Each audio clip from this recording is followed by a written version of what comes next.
Hey guys, welcome to today's story time. My father, Gerald, was the manager of the local First Heritage Bank branch. He was that kind of guy with a firm handshake, always looking sharp in his press shirts at church on Sundays. Mom, Diane, was super involved in the women's Bible study group and organized the annual harvest potluck like a pro. I mean, Meredith got piano lessons while I was always told maybe next year. For her 16th birthday, she got a used Honda Civic, and I got a bus pass and a nudge to find a part-time job. She had the bigger bedroom for practice space, while I shared a wall with the laundry room and learned to sleep through the spin cycle. My parents never physically or verbally abused me. It was more like they allocated their attention and resources in a way that made me feel like a line item in a budget they could cut without a second thought. Dad had this go-to phrase whenever I brought up the unfair treatment. He'd put down his fork, look at me like I was being unreasonable, and say, "Meredith needs more help. You're the strong one, Paige." I believed him for a long time, wearing strong like a badge of honor.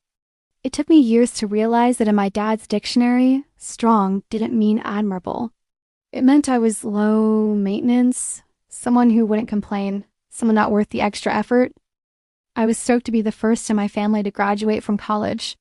I earned a bachelor's in accounting from the state university, working 25 hours a week at a tax prep office. For 4 years, it was just me, my alarm clock set for 5:15 every morning, and no help from my parents. They promised they'd come to my graduation. Mom even picked out her outfit, and Dad asked about parking. I reserved 4 seats, 2 for them, 1 for Meredith, and 1 for my grandpa, Howard Afton. He was the only one who never made me feel like an afterthought. But on graduation morning at 7 a.m., my dad called. "Something came up. Your sister's moving into her new apartment, and she needs help with the furniture." I stood there in my dorm room, holding my pressed blouse and discounted heels, hearing my mom in the background asking where the tape gun was. "It's just a ceremony," she called out. "You already have the degree, honey." I ended up walking across that stage alone, sitting among strangers' families, and taking my own photo with my phone's timer using a bench as a prop. That afternoon, Grandpa Howard called.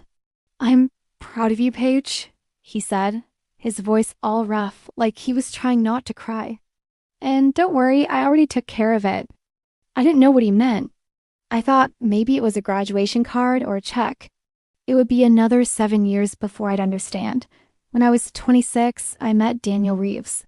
He was an electrician, running his own one-man operation out of a second-hand van with his name stenciled on the side. I heard him singing Johnny Cash under his breath while he was rewiring the office building where I just started as a junior accountant. Off-key, but totally committed. He worked crazy, long 14-hour days. His hands were all calloused, and his boots were scuffed. On our 3rd date, he brought me wildflowers from a gas station because the florist was closed, and he didn't want to show up empty-handed. We got married when I was 28, a small ceremony on the courthouse steps. Grandpa Howard had passed away 3 years earlier, and I still felt that hole in my heart every time something good happened, and I couldn't call him. My parents came to the wedding briefly. At a family dinner the following week, my dad sat at the head of the table, looked at Daniel across the roast chicken, and said, in that calm voice that made you question if you heard right, "I thought you'd aim higher, Paige, an electrician." That's a downgrade. Mom pressed her lips together, Meredith scrolled through her phone, and Daniel didn't flinch. On the drive home, Daniel said, "I don't need your dad to respect my job, but I need him to respect you." I almost cut contact with my parents right then, but Grandpa Howard had only been gone 3 years, and something in me kept holding on, some stubborn hope that he'd want me to keep trying. Then came Christmas.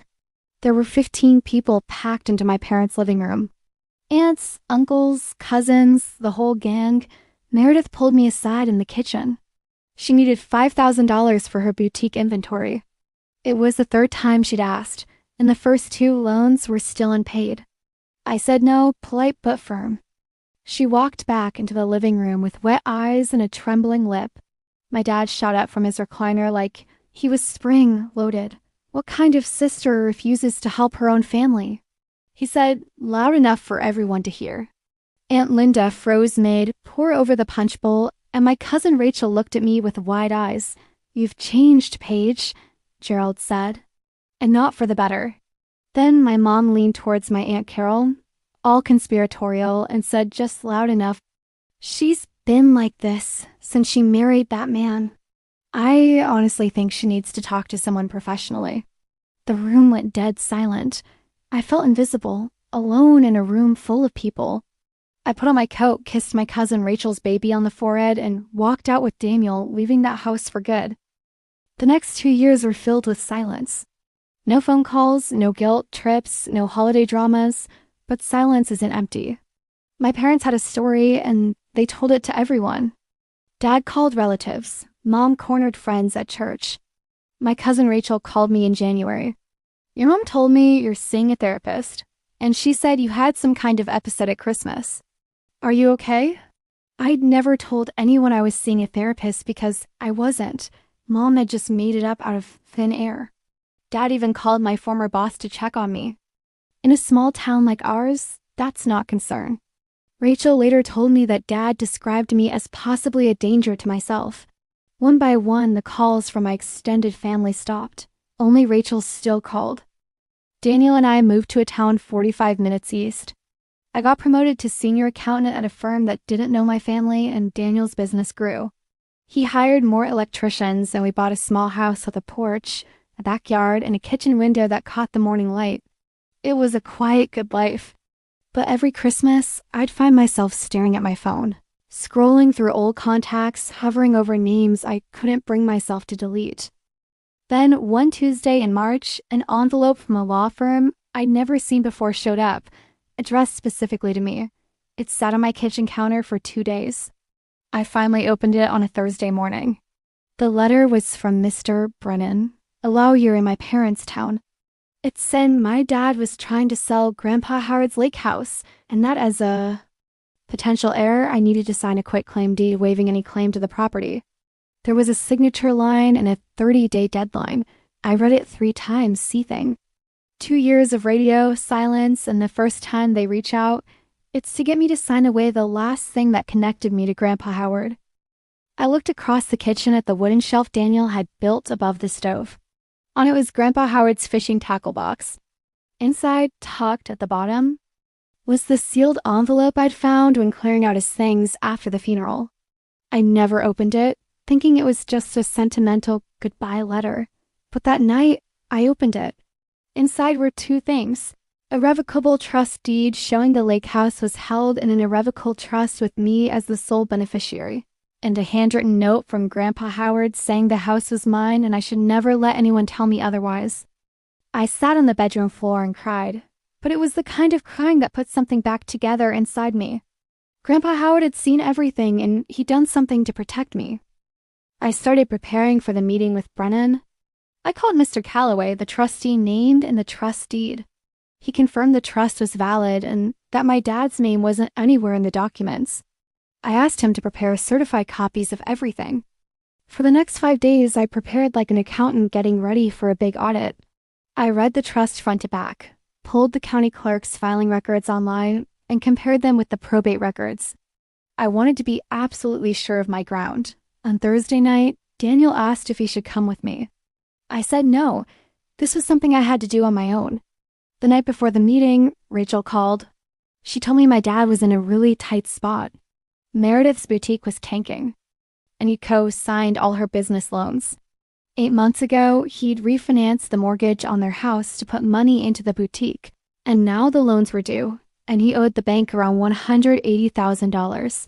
He found a buyer for the lake house for $320,000, enough to cover the guarantee and keep the boutique afloat for a few more months. And the only thing standing in the way was my signature. Friday came, and I drove back to my hometown. The drive was like muscle memory.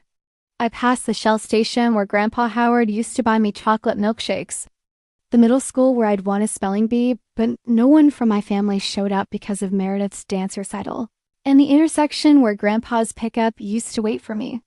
When I got to Brennan's office, I could feel the tension. The receptionist gave me that rehearsed, sympathy look. I sat in a vinyl chair, double, checked my folder of documents. The trust deed, certified copies, county filing receipt, Calloway's card, and Grandpa Howard's handwritten letter.